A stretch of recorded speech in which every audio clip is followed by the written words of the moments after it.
Jubilito TV Official. Hey, what's up mga kabagis and kalingap? This is Jubilito TV Official at ito na naman po ang isang edisyon ng ating reaction video. Sa isang lugar sa ibayang bansa, meron tayong kasangga na tumutulong din sa kapwa na sa puso ang pagtulong itatama ang mali. OFW yung bayani na hindi pa uhuli. Saan ka man sa mundo, kakampi natin siya. Kasama ang mga maaasahang grupo niya. Makabagong bayani sa Team Koos, kabahagi katuwang ng Team Kalingap sa pagtulong sa mahirap.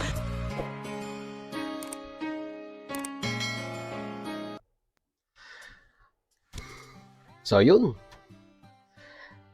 What's up mga kabagis? This is Jubilito TV Official at eto na naman po muli ang isang edisyon ng ating reaction video mga kalingap at kabagis. No? Pero bago pa lahat, syempre po, mega love shoutout po muna kay Kuya Val Santos Matubang, kay Ate Edna Vlogs, kay Kalingap Rab, Kalingap Netizens, Kalingap Subscribers, Kalingap Supporters, at lalong-lalo na po ang ating mga Kalingap Partners. Ayan po, mega love shoutout po sa inyong lahat. So ito nga mga kalingap at kabagis, no? For today's reaction video, gawa lang po natin ng reaction. Bigyan natin ng ating personal opinion. Dito nga po no, sa naging bagong live ni Dr. Lab, mga kalingap at kabagis. No? Dahil nga po, dito po sa live ni Dr. Lab, mga kalingap, mga kabagis natin, ay iwinagayway niya na po ang puting bandera na nagsisimbolo po ng pagkakaayos at pagko-concede, ika nga, regarding po sa naging issue nila ni Ate Malu de los Santos, no? Mga kalingap at kabagis, no? Ang hindi natin sukat akalaing maayos na problema ay nadaan po, no, sa mahinahong pag-uusap at maayos na pagpapaliwanagan. At ngayon po, makikita natin kung gaano po kalaki ang puso na meron itong si Dr. Lab. Siguro marami ang nagagalit sa kanya dahil pag nagla-live ay iba ang atmosphere niya at ang iba rin ang kanyang interaction sa kanyang mga viewers. Pero let's admit, mga kalingap at kabagis, na pag nagla-live po si Dr. Lab, ay marami po ang napapangiti. Lalong-lalo na po yung mga sumusuporta sa EDSI, no? Or sa VNC. Sorry naman po. At dito makikita natin na talagang ang lahat po ng bagay ay kaya pong ayusin basta napag-uusapan lamang po ng masinsinan at bukal sa kalooban. At may bonus pa, mga kalingap at kabagis, no? Dahil sa live ni Dr. Lab ay talagang makikita natin yung pagpapakumbaba na meron ang isang Dr. Lab sa kabila ng mga bagay-bagay na minsan ay kinaiinisan ng mga, sabihin na nating, bashers ni Dr. Lab, no? Let's admit, marami din po ang naiinis sa isang Dr. Lab. Lalo na yung mga ibang kalingap subscribers and kalingap viewers na sa tingin po nila ay, or sa tingin po natin ay hindi po nila ma-appreciate yung pong estilo ng pagla-live ni Dr. Lab. Yung mga biglaang pagtawa, yung mga malalakas na tawa, siguro po doon nai-intimidate, no, yung mga ibang kalingap viewers. At ang isa pa dito ay yung, sabi nga nila, ay yung lagi pong ang content ni Dr. Lab ay si Biancy or ang EDSI. Well, hindi po natin masisisi yung mama. Unang-una po sa lahat, syempre po, naka-scout dyan ay si Dr. Lab.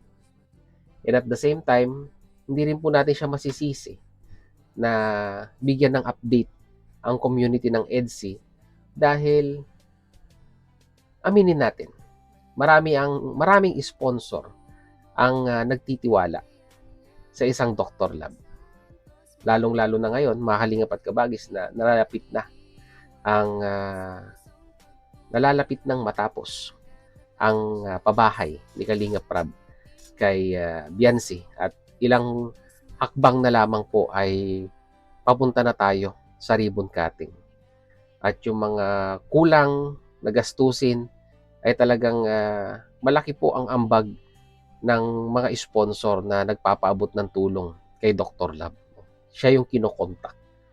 Kaya talagang masasabi po nating may mga nagdadamdam din na mga supporters ni Dr. Lab pag siya po ay nababash. Pero kagaya nga po ng sinabi ko kanina, mga kalingap at kabagis, ay ibang Dr. Lab yung napanood po natin sa kanyang live. No? Para hindi tayo maligaw, panoorin po muna natin yung konting video clip ni Dr. Lab kung paano po niya hinandle yung pong issue nila ni Ate Malu, and at the same time ay kung paano po siya nagpakumbaba regarding po sa issue na ito. So without further ado, mga kalingap at kabagis, panoorin po natin ito. Narito po yan. Dr. Lab. Hindi kumbate, Mary Jane Marilag, cute native support, trabaho lang nila yan. Yes, ako po nagsabi, basta ayoko na pag-usapan, below the belt man o wala, basta ako na ang umaamin ng aking pagkakamali. Lahat yun pagkakamali ko. Dahil naglalambing po sa akin yung tao, kaso ang mali ay pinatulan ko. Ako po ang may kasalanan doon. Ako po lahat ang may kasalanan doon. Hindi po siya, hindi po sila. Ako po. Ako dapat ang may mas mahabang pasyensya at ako po dapat ang may mas mahabang pag-iintindi sa kanila. Dahil sila ay nagmula din sa mababang bahay. Ay ako pala, ay nagmula din sa napakaliit na bahay. Suportahan natin sila, guys. Ganun lang po. Positive or negative, sige lang po. Go ahead, mga guys. Walang problema. One kalingap, one family po tayo. So yun no, mga kalingap at kabagis, no, yun po yung napaka straight to the point na sagot ni Dr. Lab regarding po dito sa issue nila ni Ate Malu. So nakapag-usap-usap na po sa GC at doon nga po sa live kahapon ni Kuya Bal Santos Matubang na kailangan po ay mag-penalty, no? Yung pong mga nag-away-away na reactor ay okay na po, na-settle na po ito. At sana nga, no, request natin, total naman si Dr. Lab ay nagpakumbaba na at humingi na ng pasensya, ay sana naman kung mamarapatin at gugustuhin ni Ate Malu, ay sana din sa side niya ay ganun din po ang kanyang gawin. No? Sa akin lang naman po ito. Opinion ko lamang po ito, mga kalingap at kabagis. No? Nagpakumbaba ang isang Dr. Lab, dapat po para sa akin, si Ate Malu ay humingi rin po ng pagpakumbaba sa mga supporters ni Dr. Lab na nasaktan niya at nagdamdam ika nga. At dito nga po sa live ni Dr. Lab, mga kalingap at kabagis, ay nanawagan pa na muli pong i-subscribe itong si Ate Malu. At sa mga nag-unsubscribe daw ay muli pong i-subscribe, no, itong si Ate Malu sa mga nagtampo rin. Pero kung i-check natin, mga kalingap at kabagis, dito po sa Social Blade, at ito po ang channel ni Ate Malu. As of now, meron po siyang 46,900 subscribers. Tingnan natin kung meron ba talagang nalagas nung nanawagan ng isang Dr. Lab na i-unsubscribe po, no, si Ate Malu de los Santos. Based po dito sa kanyang data sa Social Blade, ay wala po tayong nakita na nalagas dito po kay Ate Malu, no? Mga kalingap at kabagis, no? Still nag-average pa rin po siya ng plus 27 na subscribers, no? Daily average. At may nag-negative po dito. Ito po ay noong 2024 pa. December 27 pa po ito, no? After Christmas ay sa views naman po, hindi po sa subscriber, no? Mga kalingap at kabagis, so may discrepancy dito na negative 555. Pero kung titignan po natin sa subscribers niya, ay tumataas po, no? Tumataas ng every 2 days, no? Mga kalingap at kabagis, tumataas ang kanyang subscribers ng 200, no? every 2 days. Kaya ang daily average, sabi nga ni Social Blade, ay plus 27 po, no? Mga kalingap at kabagis, no? Siguro may mga nag-unsubscribe, pero konti lang. Na siguro po dumating po sa punto na hindi matrace or hindi ma-recognize ni Social Blade kung ganun po talaga yung kalaki yung nalagas sa kanya. Well, anyhow, datos lang po ito, mga kalingap at kabagis. Kung meron mang nagtampo at umalis, sabi nga ni Dr. Lab, ay bumalik na po, no? At muli pong suportahan ang isang Malu de los Santos. Yun nga po, maganda dito, kagaya nga ng sinabi ko kanina, lahat po ng mga bagay, pag napag-uusapan na maayos, ay nagkakaroon po ng magandang outcome. At sa lahat ng tampuhan at hindi pagkakaintindihan, ang tanging solusyon lamang po dyan ay pag-usapan at unawain po ang isa't isa at handang magpakumbaba, di ba? Handang magpakumbaba ang magkabila ang panig para ma-resolve po yung issue. Dahil kung parehas po silang sarado ang isipan at pandinig sa mga bagay-bagay na gusto po nilang isagot, di ba? Ay wala po talagang mariresolve na usapin at hindi po matatapos ang problema ito. Mabuti na lamang po, mga kalingap at kabagis, ay si Dr. Lab, sabi niya nga po ay siya po yung nagmula doon sa mababa na ngayon ay nasa mataas na number of subscribers na, ay dapat siya daw po yung umintindi at na-misinterpret niya nga daw po, no, yung paglalambing ng video content ni Ate Malud de los Santos, no.